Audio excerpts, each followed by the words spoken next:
Welcome to this explainer. Today, we're diving headfirst into an ancient text to uncover what is honestly a gripping historical record. We're cracking open the Book of Judges. But hey, we aren't just reading this as theology, right? We're going to look at this as a fascinating, on-the-ground account of a massive global power vacuum. It's literally a radical ancient experiment in decentralized leadership. We're talking about the collapse of empires, setting the stage for centuries of absolute chaos, gritty survival, and brutal conflict. Let's get right into it. Right out of the gate, we're hit with this incredibly stark question. After Joshua, who goes up first to fight? It's the very first line of the book, and man, it perfectly captures the anxiety of a totally fractured nation. They're nervously looking around, wondering who's going to step into the line of fire first. You see, under their previous leader, Joshua, Israel fought these unified, highly coordinated campaigns. But the second he dies, poof, that unity vanishes. So instead of asking, hey, where do we attack together, they're suddenly asking, wait, who has to go first?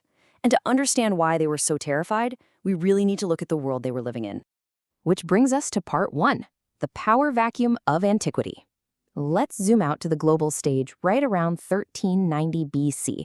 The geopolitical landscape of the ancient Near East was undergoing a massive, violent shift.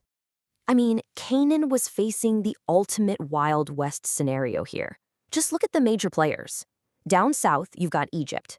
They'd been totally dominant, but post-Ramses, they're severely declining in power and losing their grip on the Canaanite region. Up north, the massive Hittite Empire, completely destroyed by the invading Sea Peoples. And here is the absolutely crucial part. The Hittites held the classified state secret of iron smelting. When their empire collapsed, that highly advanced iron technology leaked out. Enter the Philistines. They're a group of sea peoples migrating from Crete and the Aegean Sea, and they show up on the coast fully armed with this newly leaked Iron Age tech. So you've got surrounding superpowers that are either collapsing, leaking highly classified military tech, or just arriving fresh on the scene ready to conquer. This whole mess kicks off a chaotic 340 to 350 year period, stretching from Joshua's death around 1390 BC all the way to the start of the Israelite monarchy in 1050 BC. It's a no-king era. Because of that massive regional power vacuum we just talked about, no single large empire was able to sweep in and take total control. It was basically an era where everyone had to fend for themselves in smaller, incredibly gritty regional conflicts. So, in this crazy era without a king, the figures who emerge are known as the Shaphatim. Now, we usually translate this word as judges, but scratch that. They weren't courtroom judges sitting there with gavels. The word comes from shafat, which means to rule or liberate. These were charismatic military and tribal leaders who rose up strictly during times of intense crisis. And the most important takeaway here? They were non-hereditary. They did not pass their power down to their children. Moving on to part 2, absence of leadership and division. This brings us right to the internal crisis facing Israel. Why was there no clear successor to Joshua? Why rely on these temporary, sporadic leaders anyway? Well, the philosophy behind it is actually fascinating. Joshua intentionally did not appoint an heir.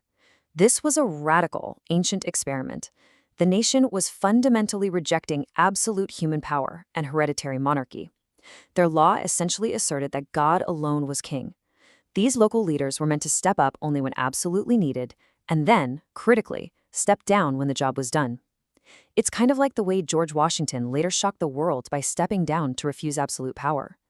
Even their religious center, the tabernacle, was just a mobile tent. It reflected this deconstructive idea. God is present when needed, but institutional power shouldn't be permanently entrenched. But, in practice, without a central leader pulling the strings, the unified warfare of Joshua's time totally collapses into a nervous, divided struggle among the tribes.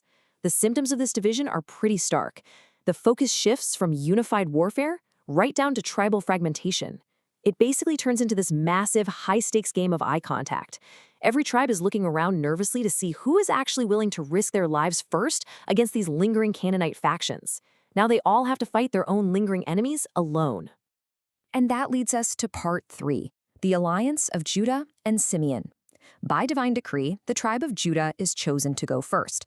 But Judah, looking at these seriously formidable enemies ahead, immediately seeks a strategic alliance just to survive. So Judah turns to Simeon.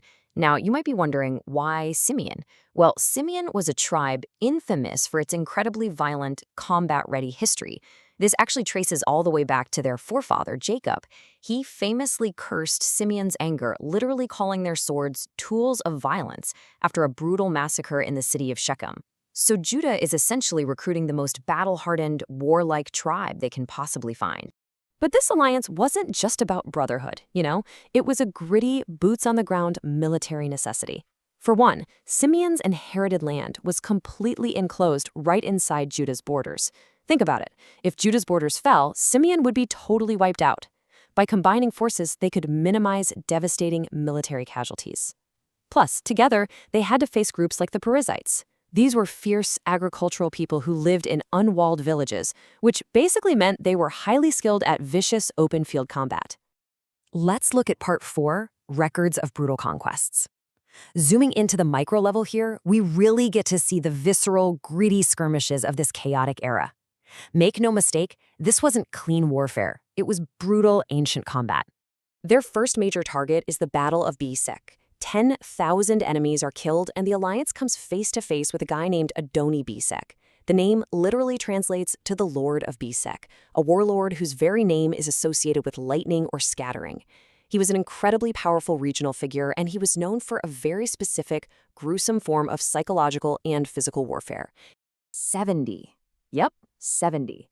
That is the staggering number of rival kings who had their thumbs and big toes cut off by Adoni Besek. It's a brutal, highly calculated strategic punishment. Think about it. By removing a warrior's thumbs, they can literally never grip a sword again. By removing their big toes, they completely lose their balance and can never run in battle again.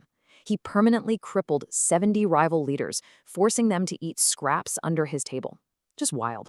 But here's the twist. The alliance actually defeats him, and they inflict the exact same mutilation upon him. When his thumbs and toes are severed, Adoni Besek himself recognizes the sheer poetic justice of it, declaring that God has repaid him for the 70 kings he crippled. He's eventually brought to Jerusalem, where he ultimately dies. And the alliance? They don't stop there. They march right on Jerusalem, burning it down, and then move southward to Hebron. This was a city formerly known as Kiriath Arba. And here, they achieve something truly monumental. They slaughter the Anakim. These were a race of literal giants who had completely terrified Israelite spies 40 years earlier. They completely wipe out the giant warlords Sheshai, Ahiman, and Talmai. They push even further down to a place called Debir, which was previously known as Kiriath Sefer, meaning the city of books. This was an ancient cultural center, likely housing massive historical archives and libraries. It's at this spot that Caleb, who's a really famous veteran warrior, offers his daughter's hand in marriage to whoever can conquer the city. And his own nephew, the fierce warrior Othniel, steps right up, takes the city, and claims the prize. Finally, part 5, Occupation versus Conquest. Now, despite these absolutely incredible localized victories we just talked about, a massive philosophical and military problem remained. And this right here brings us to the core thesis of our explainer. The absolutely critical difference between occupation and conquest. Occupation is merely physically entering and remaining in a territory. You're just there. Conquest, on the other hand, requires completely eliminating the military, cultural, and religious threats. Israel merely occupied the land geographically, but because they were fractured, tired, and compromised, they critically failed to conquer it completely. They left dangerous pockets of enemy factions scattered all over the map. And guys, the cost of that incomplete conquest was devastating. Because they didn't fully remove those deeply rooted cultural and religious threats, the Israelites spent the next several centuries plagued by shifting alliances and constant warfare. They started absorbing the culture around them, falling into syncretism, basically mixing their faith with the local nature worship of deities like Baal and Asherah. This erosion of their centralized law and shared identity eventually spirals them into horrific moral decay and brutal civil war right among their own tribes. And we wrap up this explainer, we're left with a pretty powerful reflection. You see, this ancient history isn't just about swords and fallen empires. It's really about the danger of leaving our own battles half-finished. In times of shifting powers and chaotic modern transitions, we kind of have to ask ourselves, are we simply surviving the vacuum? Are we merely occupying space in the midst of our own challenges? Or are we actually confronting the root of the chaos and truly conquering them? Definitely something to chew on. Thanks so much for joining me on this deep dive into the historical chaos of Judges, and keep seeking the full picture.